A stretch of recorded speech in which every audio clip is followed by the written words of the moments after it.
son necesariamente constantes, pero dinámicos dentro de un rango.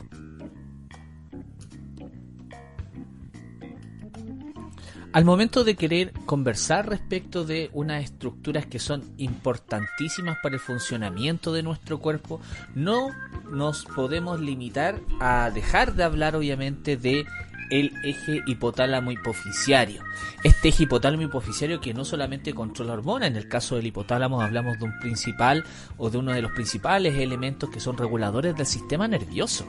ya a nivel autónomo principalmente. No obstante, como estamos hablando acá respecto de la actividad secretora de algunos órganos endocrinos o de tejidos endocrinos, nosotros vamos a hablar del hipotálamo como un elemento productor. El hipotálamo precisamente se encarga de liberar hormonas reguladoras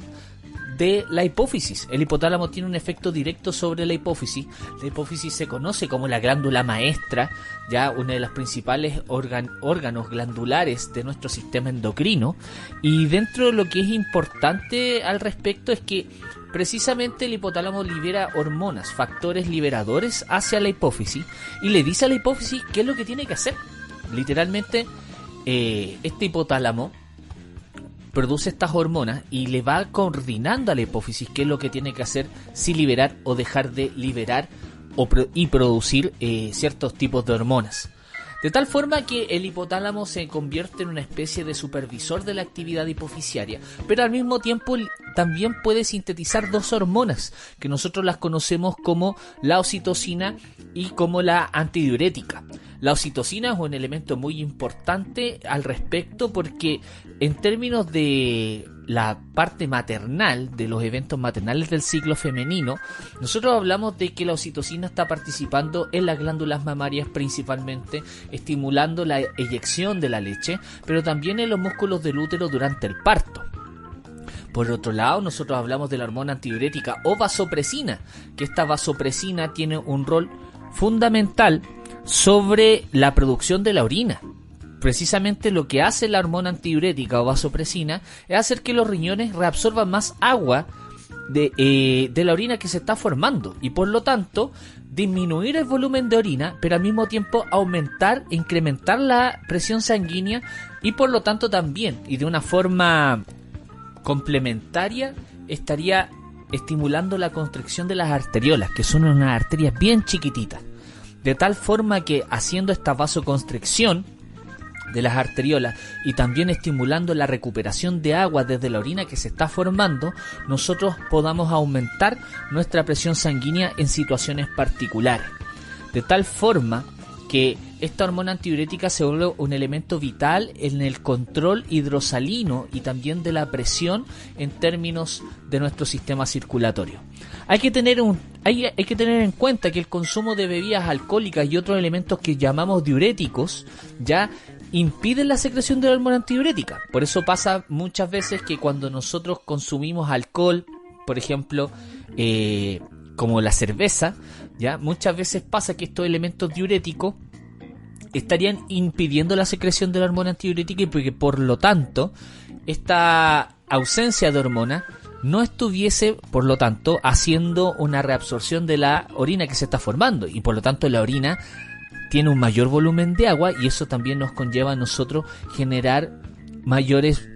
una actividad mayor con respecto a ir a orinar, ¿ya? De esa misma manera, entonces nosotros entendemos que la hormona antidiurética es tremendamente importante y que por lo tanto estos elementos diuréticos estarían antagonizando los efectos de la hormona antidiurética, provocando precisamente que el agua pueda salir del organismo. Pero de la misma manera que nosotros hablamos del hipotálamo y estas dos hormonas, la ADH, antidiurética o vasopresina, y la oxitocina, si bien son producidas por el hipotálamo, son almacenadas en una estructura de la hipófisis que nosotros llamamos la hipófisis posterior. Precisamente la hipófisis tiene dos lóbulos en términos anatómicos y funcionales, y el trasero, la hipófisis que nosotros conocemos como posterior o neurohipófisis, en ese caso ella estaría encargada de almacenar lo que se produce en este hipotálamo, que son la ADH y la oxitocina. Pero también hay una hipófisis anterior. Hay que tener en cuenta que esa hipófisis anterior sí tiene actividad productora de síntesis y de secreción de hormonas y que está bajo el alero obviamente del hipotálamo. Dentro de las hormonas que se producen a nivel hipoficiario, tenemos las hormonas que conocemos como tróficas. Las hormonas tróficas son aquellas que, bajo obviamente la secreción hipoficiaria, van estas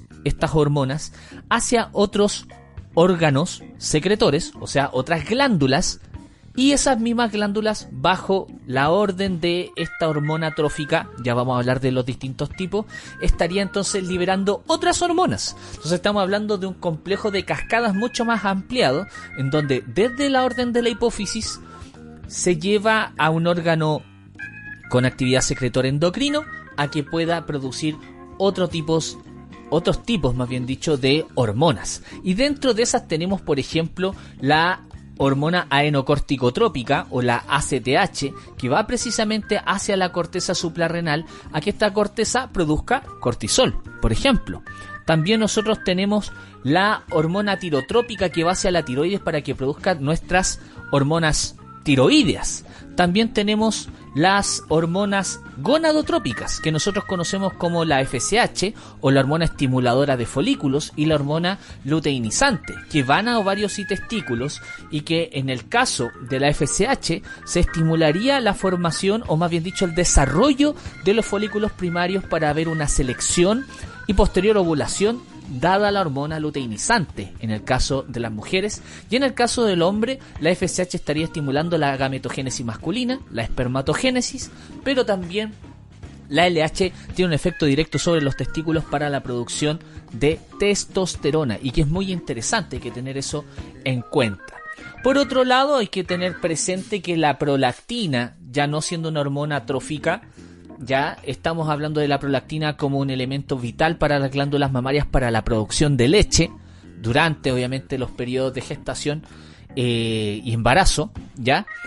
Y también tenemos a la hormona de crecimiento, la cual, su mismo nombre lo dice, estimularía el desarrollo de huesos y músculos para el crecimiento general de este individuo en desarrollo. De tal manera, cuando nosotros tenemos presente todos estos grupos de hormonas, fíjense lo importante que sería entonces la hipófisis. Hay que tener en cuenta que si bien tenemos otros órganos endocrinos, como por ejemplo la glándula paratiroides, el timo, las suprarrenales, el páncreas, ya los ovarios y testículos que vamos a revisar en otros capítulos, nosotros tenemos que tener en cuenta que tanto el hipotálamo como la hipófisis cumplen un rol fundamental en el control neuroendocrino, y por lo tanto hay que hacerles un capítulo aparte del cual nosotros estamos hablando en este momento, y por lo tanto en un futuro capítulo que vendría siendo el de Esto no es PCU Hormonas parte 2, estaríamos hablando del resto de las hormonas y del resto de los órganos endocrinos de nuestro organismo. Por lo tanto, les dejo la invitación más cordial. Nos vemos entonces en un nuevo episodio, en una segunda parte, y desde ya agradecer ya las más de 1000 reproducciones que se están dando a través de Spotify. Estamos muy contentos al respecto. Los invitamos a que, si tienen dudas o consultas, manden precisamente sus inquietudes a través del Instagram Cápside Podcast, que nos sigan a través de Facebook, y nos estaremos viendo entonces en esta segunda parte. Les dejo un abrazo y espero que para el 18 podamos volver a encontrarnos, o incluso antes, quién sabe. Un abrazo.